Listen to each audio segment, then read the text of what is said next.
Hello, I'm Svitek, 360 Creative Coach, and welcome to my vlog, where it is both my mission and my pleasure to highlight my creative journey in hopes of inspiring you, giving you specific takeaway, all that way your journey can be at least a little bit easier. Now, before I fully dive into everything, I would love to take the opportunity to invite you to subscribe if you haven't already, that we get all the various lessons and episodes that I put out right when I put them out.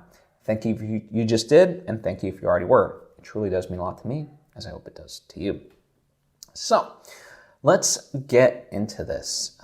Lots of ups and downs last week overall, and not kind of back and forth, but more so just kind of coming off of a whirlwind of just stuff.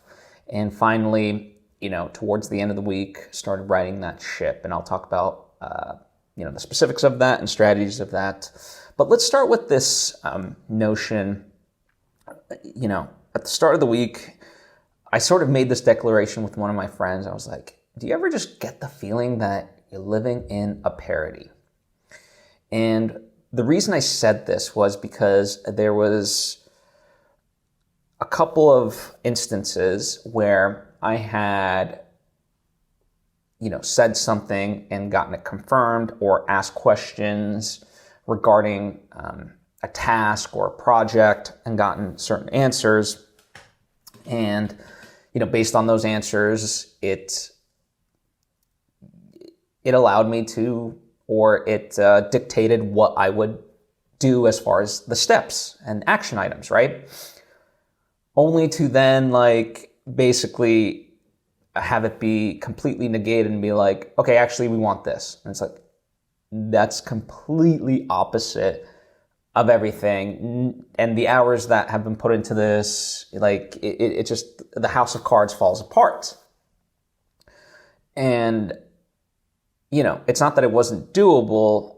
It's just that, again, now this is unaccounted for and stuff like that. And, the hilarious part of it is, because where it all kind of for me, the hilarity stems from is I ask questions whenever I work on a project, so that way I can, because that's my part of why I'm being brought onto a project or a task or whatever, is because I have certain expertise and I bring that to the table. Why wouldn't I? That's what you want from me. And so when I ask questions, it's not to be annoying, it's certainly to be helpful and make sure that I fulfill my obligations and responsibilities and expectations for whatever it is, And then the irony when someone says, don't worry, don't worry about it, or that you're coming off annoying, you're like, okay, but when we get to that point, I just want to just make it clear that we won't be able to do this if blah blah blah. Or the idea when someone says, hey, just straight up, don't worry about it. Well, don't worry about it means I don't have to do it, except I do. Therefore, I do have to worry about it. And, it'll fall on me to have to do it. Therefore, there's a lot of worry, because especially if I don't have the resources around me to do so. And, I was talking with one of my friends who's been in both my movies, Sarah Stratton, and I was like, I get that people could probably say the same thing for the way I operate, except the difference is with the movies that I create, I know that, if there's any shortcuts or whatever, I'm the one ultimately, when I tell someone else to not worry about something, it's because I know they don't actually have to worry about it, because it falls on me to do it, and I will do it, and I do it, right? And so in that regard, to me, I'd like to think at least that is a key difference, is that I know very well the work involved, and I also know that I'm going to be the one primarily doing the work of that, if I do take certain shortcuts, whatever the case may be. So, and I think in the past, I would have been a lot more amenable to certain things, and part of that is, I was trying to prove myself. I think we all kind of fall into that, in our early days. And also, we have this, not only that hunger, but more of that freedom to be able to do that and whatnot. Now I'm at a stage in my life where, there's a lot going on. And so I need to avoid the avoidables. And so that's why I ask questions. And I think certain people aren't used to that from me. And so it's an adjustment period for them. But I think, part of my growth is to, unfortunately have to be steadfast of like, even if it comes down to the last minute, like if I don't have all the answers I need, then it's like, you know what, I can't be a part of this because I can't deliver because I don't know, I don't know what you want, right? Just plain and simple. And so kind of, call it a boundary, call it a holding of the line sort of thing, but it does come from that place of like, hey, listen, the reason I'm asking these questions, I'm not asking, hey, what's the weather going to be like tomorrow? Like, it's legitimate, pertinent information to the task at hand for me to be able to, do my job correctly. So, yeah, I think it's that sort of adjustment period. And, as always, people either accept that or they don't, and if they don't, there's plenty of people, you kind of grow into things. And, I was talking with someone yesterday, this is kind of tangentially related to everything, but,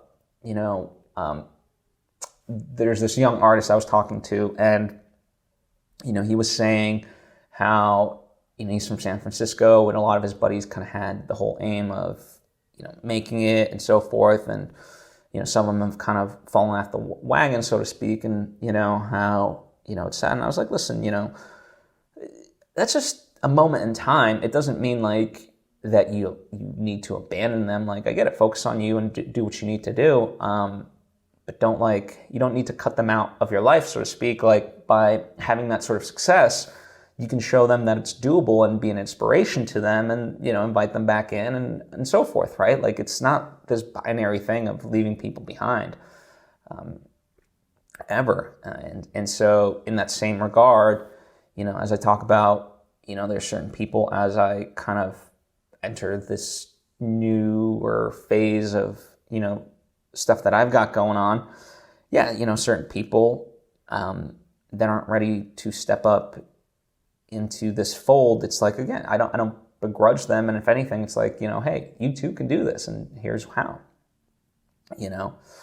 So that's kind of an overall arching idea of this. Now, the other thing that I was also kind of thinking about is, people really do reveal themselves through actions. And I say this because, there was a couple of people last week that were trying to be helpful, and you could tell that they meant it, but ultimately when push came to shove, it's like in a story, the final climactic moment reveals the biggest truth of who a person really is. And I had a few moments like that last week, and it was kind of eye-opening, and it's not to say like, okay, now I'm like, okay, going out for revenge or anything like that. But, sometimes when you get into this sort of place, it's like the idea, a dog barks, a fish swims, and you just kind of have to learn people's mode of operating. And if you fight against that, then you're fighting against reality, and therefore you will suffer. And so in that sense, once people will reveal themselves through action, it's like, okay, cool, noted. And you act accordingly, plain and simple, And I think that's, from a storytelling perspective, I think that's something important to note also for your life. But yeah, from a storytelling perspective, that I was thinking about it too, because a lot of times people, obviously rightfully so, strive to make three-dimensional characters. But no one really knows what that means. No one's like, for the most part, right? Like, there's not really a good definition from it. in the zeitgeist of, whether authors, screenwriters, filmmakers, and so forth. But the best definition I have heard, and it comes from Robert McKee, is that three-dimensional characters come from contradiction. We say one thing but do another sort of thing. That's what rounds out a character, because as humans, we are all full of contradiction. And so, that can be useful for your art as well as in real life. So that's kind of a takeaway of mine from last week. And as I said, it was sort of an adjustment period last week of just kind of processing a lot of this information as I was being fed it. And that's why it was, a parody, as I said, where someone says, hey, we're not going to do this one thing. And you're like, okay, cool. And then all of a sudden 5 minutes later, hey, we're actually not going to do this one thing. It's like, okay, this has to be a parody because this is there's no other way to sort of process it. And I think that's key, it's like in certain moments where you're frustrated, you can get angry and vengeful and so forth, but that's something I'm trying to veer away from. And, for me, instead, it was like, all right, all I can do is sort of laugh about this because my God, right?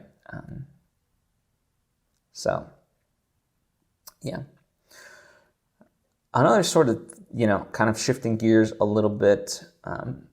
Last week, I was going through and cleaning out some stuff, and it was interesting. I have this drawer full of birthday cards and holiday cards and just all kinds of cards, right, that people have gifted me over the years. And, in the same spirit of Blade Runner, there's a quote at the end, all these memories will fade like tears in rain. Paraphrasing, but I think that's pretty close. It was interesting to kind of look back on years and years of cards, and all of these are really fleeting moments, and it was a nice reminder of enjoy every moment, be present because they come and go. And also, you just have an appreciation for the people that do manage to stay in your life, and even the ones that, come and go.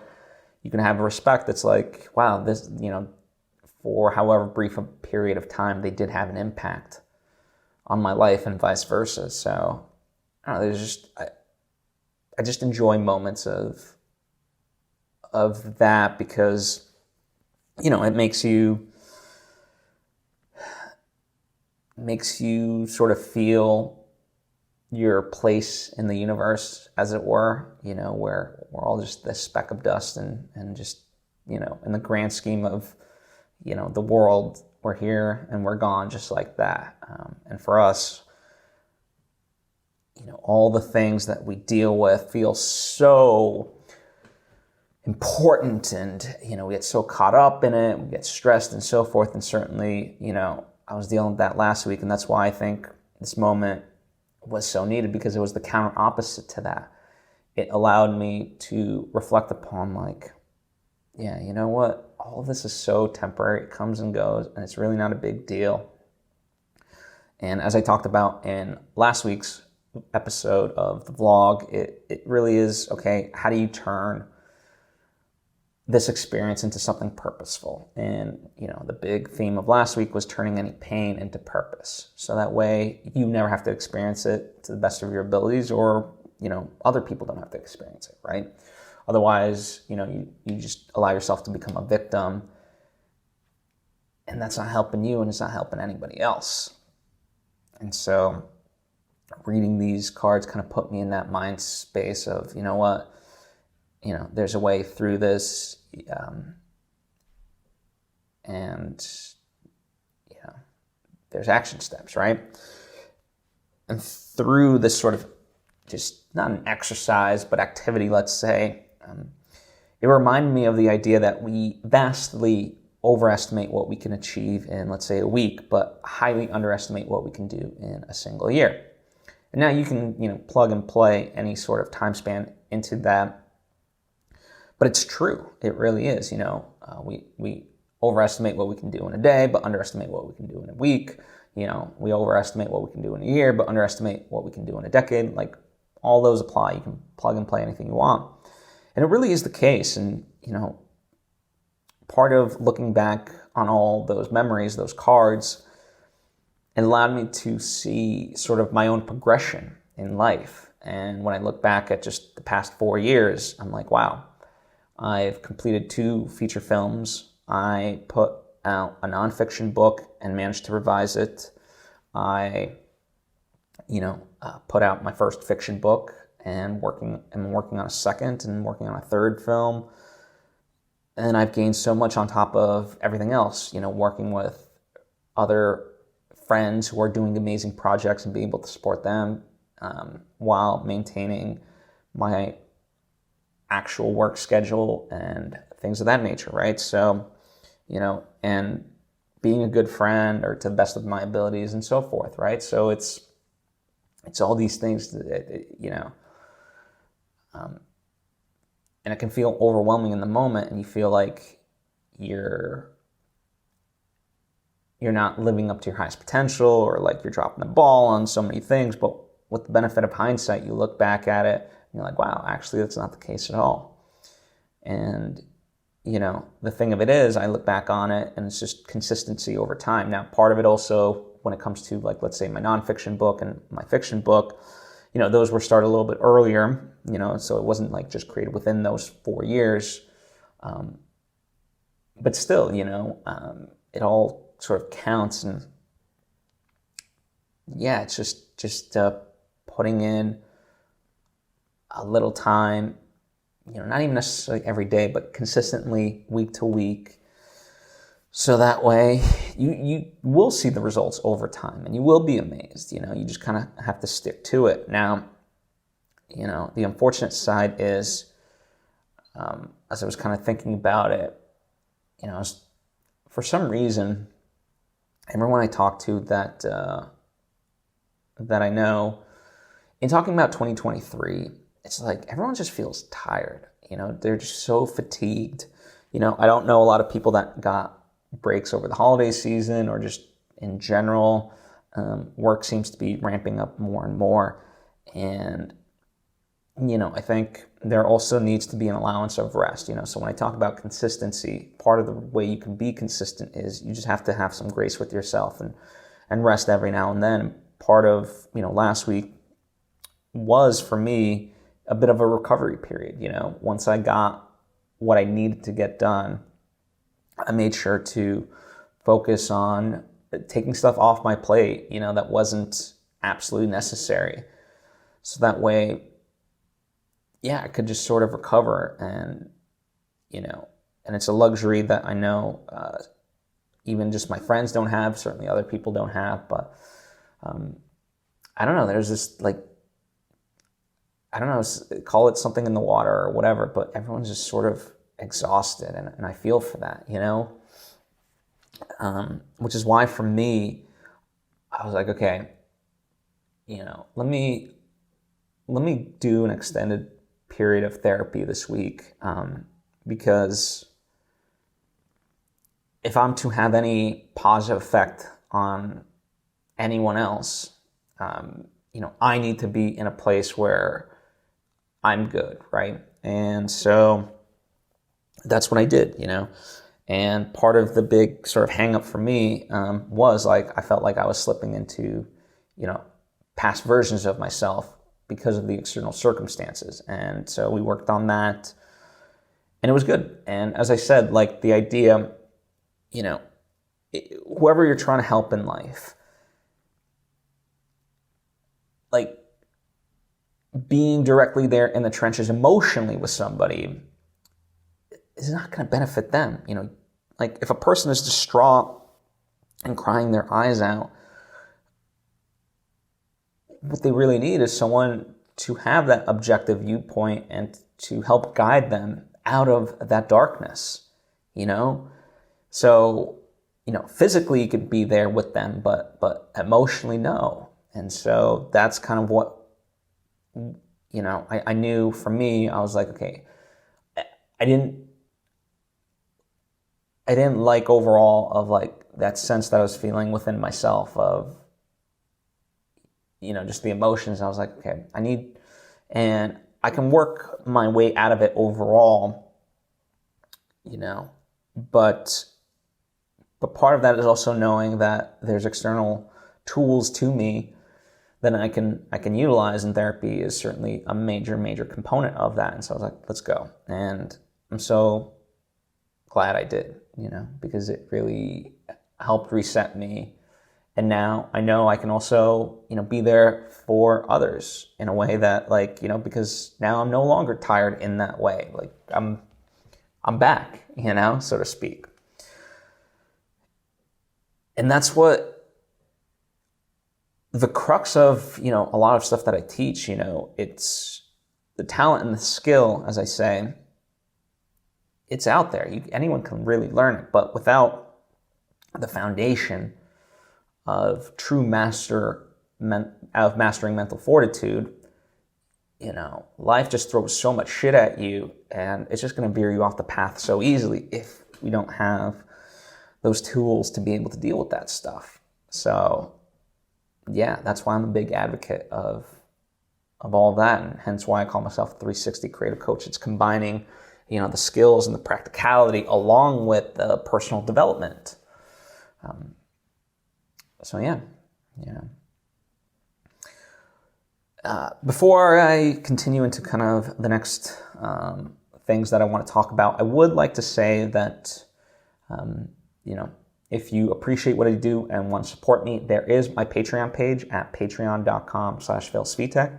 Basically, it's like a monthly subscription, and you get behind the scenes access of things that I'm working on. And also more so, there's direct interaction, right? So of course you can comment and hit me up on social media and interact with me that way. But through Patreon specifically, we can have monthly Q&As and things of that nature. And right now, literally there's just one tier. So it's the same price for everybody. Everyone gets all the same. There's not like, $5 tier, $10 tier, $20, like it's all the same for everybody. And, everyone gets the same access because that just felt right to me. And yeah, I have an upcoming Q&A in January, so you can still sign up for the Patreon and be a part of that, so if you would like. And also, separate of the Patreon, I just wanted to say I do appreciate just all the interaction I get to have with you and everybody else, because it's wonderful. And by popular demand, I am this week going to be releasing an extended tutorial of how I, quote unquote, create my rotoscope animation, movies. It's a technique. And so if that's something of interest, those that know it, they're going to be excited by this because they've been asking for it for a while. But yeah, if that's not your jam, then you can skip it altogether, right? And that's one of the things I do appreciate in general. And I know, from the content community side of it, I get a lot of flack of wait, why don't you hone in on something very specific and that's your lane? And I'm like, well, I have a 360 approach, and there's so much that I know I can teach in all various areas. And so, not every lesson or episode is going to be for everybody. So you get to kind of pick and choose what you want to apply for yourself, what is of benefit. And, I see that as a feature, not a bug. So anyway. All right. The other thing that I was thinking about last week, I was with my friend Jeff Graham, and we watched Banshees of Inisherin. It was my second time watching. It was his first, and it was joy. And one of the things we were talking about is, story and how to write good story, because, one of the things that he was noting that I, recognized heavily throughout my life is that a lot of filmmakers focus on the technical aspects. There's nothing wrong with that, but I think we overemphasize camera choice and, yada, yada, yada on a shit story, when You're much better off with like just basic camera work and stuff like that, but telling a really incredible story. And, you know, that got me thinking, because for me, whenever I reflect back upon my filmmaking, whatever lessons that I'm learning from those experiences, I always draw it back to, okay, how does it elevate stories that I want to tell in the future? And I think that's the important filter for any storyteller, right? You can apply it to filmmaking, but you can also apply it to, you know, writers and musicians and so forth. Like how you know, whatever the thing that you're learning, you know, whether it be marketing or, you know, some sort of software, yada, yada, yada, you know, process, doesn't matter. You know, how does it ultimately help elevate what it is that you're creating? Because when we talk about a foundation, right, you know, at the end of the day, you can market something, you know, to all the people that you want, but the conversion really has to stick because it resonates with people, and it resonates because, you know, the story is good. And I use story as a catch-all term because in music, you know, it's you know, the lyrics and the beat and stuff like that, right? You know, poetry, it's your words. You know, this could apply to painting, which is your canvas, you know, that sort of end product. You know, so whatever discipline and whatever sort of techniques that you're learning, you know, use that sort of metaphor of filtering it, like, how does this make the story better? Because that should be your intention, in my opinion, right? And it certainly served me well. You know, I know that resonated with Jeff Graham when we were talking about it. So, yeah, just food for thought, if nothing else. The other thing I was thinking about is also, you know, I see on Twitter, you know, the writing community there, specifically both authors, but more specifically screenwriters. You know, I see a lot of screenwriters write a lot of spec scripts and yada, yada, yada. And that's all well and good. But I thought about it. I was like, you know what? Every script I've written is always a spec script and also not. And what I mean by that is a spec script is a script that you write that's uncommissioned, but you try to then get it out into the marketplace and, you know, sell it and all that, right? And eventually, hopefully, it gets made. And so, yes, of course, it would be nice for any script that I write to have that journey, right? That would be an amazing goal.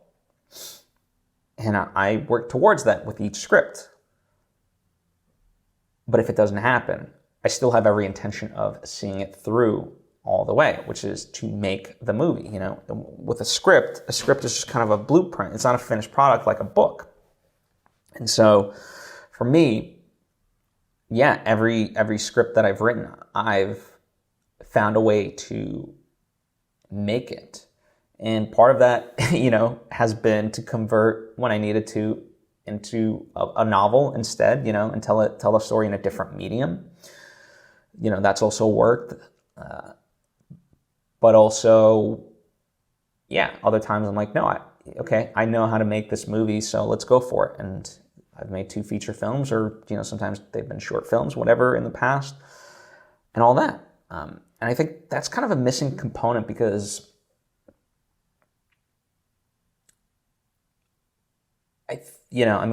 that really sort of separates you from everybody else, you know, actually going to make the movie.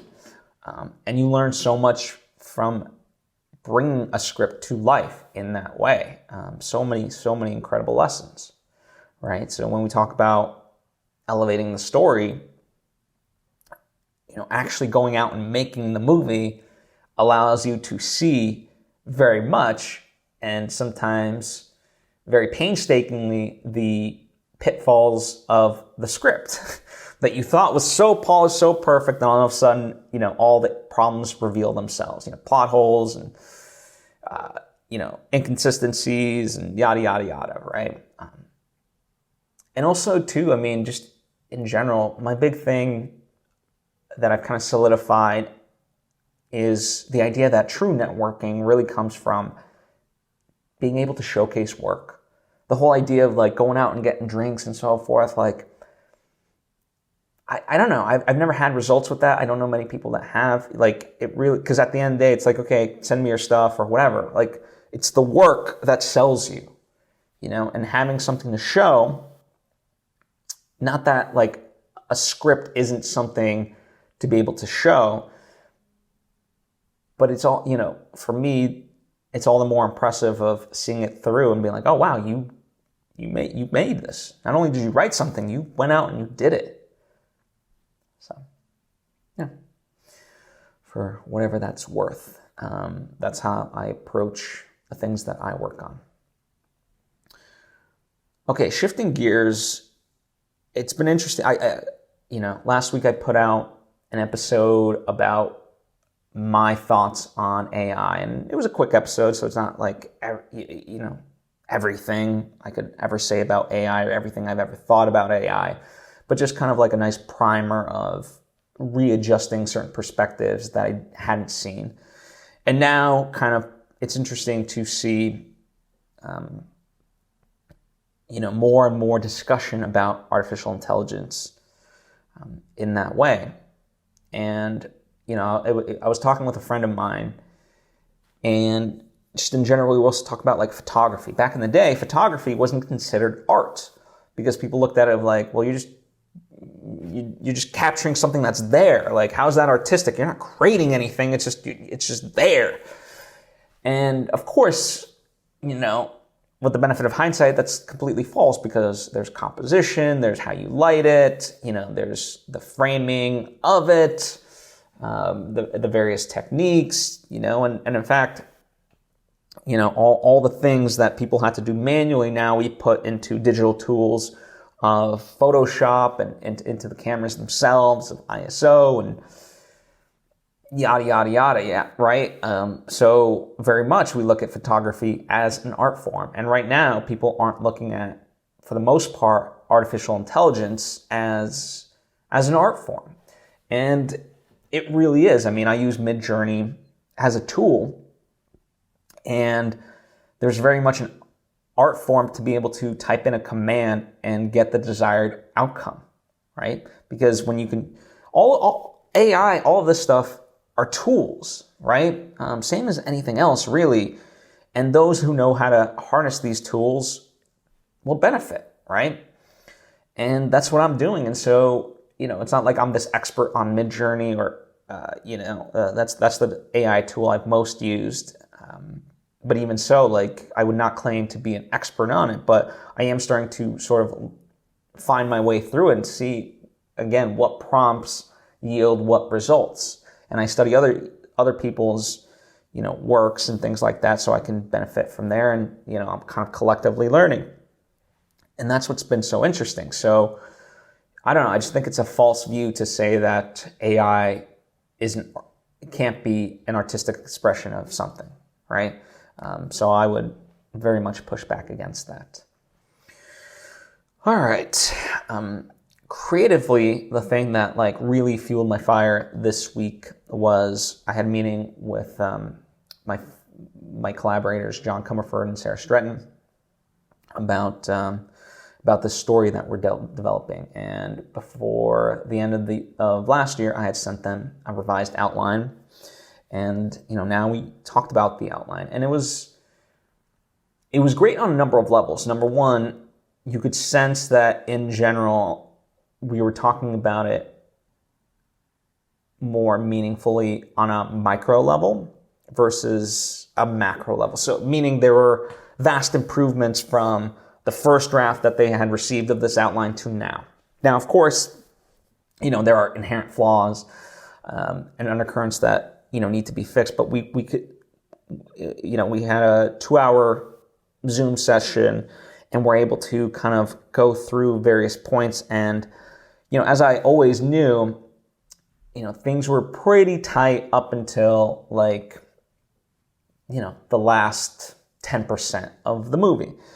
But we, through everything else, we kind of were able to strengthen things. And then we had a good, really long discussion about the possibilities of the ending. And obviously that will, just by its nature, alter things that came before it.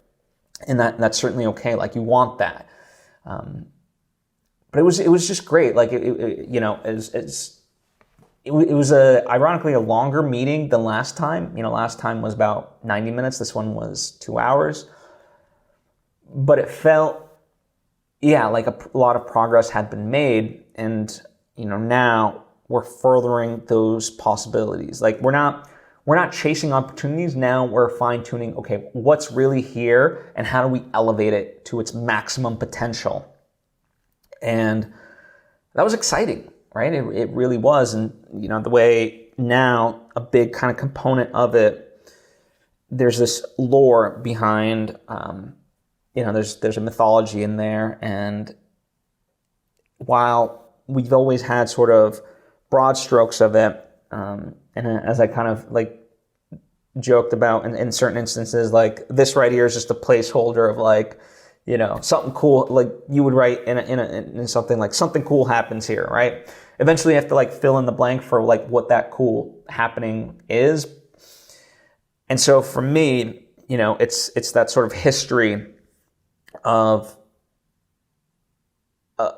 this, not the world, but like a certain aspect of this. And, it's really time to bring that to fruition, because that will clarify everything else. And, some may argue, well, I should have done that from the get-go. But, for me, I always like to, like, whatever keeps momentum and in that way. And so, certain aspects of the story, it was like, okay, this is, in my mind, I know, like, how this should progress, blah, blah, blah. And now we're at this stage of like, okay, now it's time to answer this one. Cool. So we're going to focus on that. In fact, what I'm going to do this week is just, I'm making it my mission, like Lord of the Rings, right? The movies, they have at the start of it, movie one, they have this like 7-minute prologue of the One Ring. So it orients audiences who've never read the books and so forth. It gives them everything that they would need to know to acclimate them into this world. And so I'm sort of mentally looking at it like that, of like, okay, time to write my prologue. Not that my movie will have a prologue in that way, but, just in and of its own right, like, what is that prologue that I can share with John and Sarah that we know then, okay, how it reverberates within the actual story, and that will make certain decisions clear of what's possible and what contradicts that, right? So, and it's something like when we talk about confident storytelling, right? The idea that when you are watching a movie, when you're reading a book, even if you don't necessarily quite understand what is happening, let's say, you know that you're in the hands of a master craftsman, a craftsperson rather, and that it will make sense, or there's a reason behind it, right? And so that's sort of what we're working on essentially is, we have these ideas, these threads, and some of them were like, well, it would have just been cool to have. And, some of them might outright contradict what we're trying to achieve. Others, would work. They just need a little bit more justification and so forth. So it's kind of that blending. And that's why, like rather than just work on any more of the outline, I've got great notes for that. I'll know what to do with those notes when the time comes, but nothing moves forward without this backstory. And, so I'm really excited to tackle that. And it's a very sort of singular task, and like giving myself a week to do it. It's like, okay, cool. Yeah, that seems both very doable and very exciting. So I'm looking forward to that. And the other aspect of this, I will share more thoughts on this as just a standalone episode. But, this whole project is intended to be an NFT project. And, I've been talking with more and more people in the space, and this coming week I will have more meetings, but it's really exciting because people understand the vision, and they're also pointing me to various examples.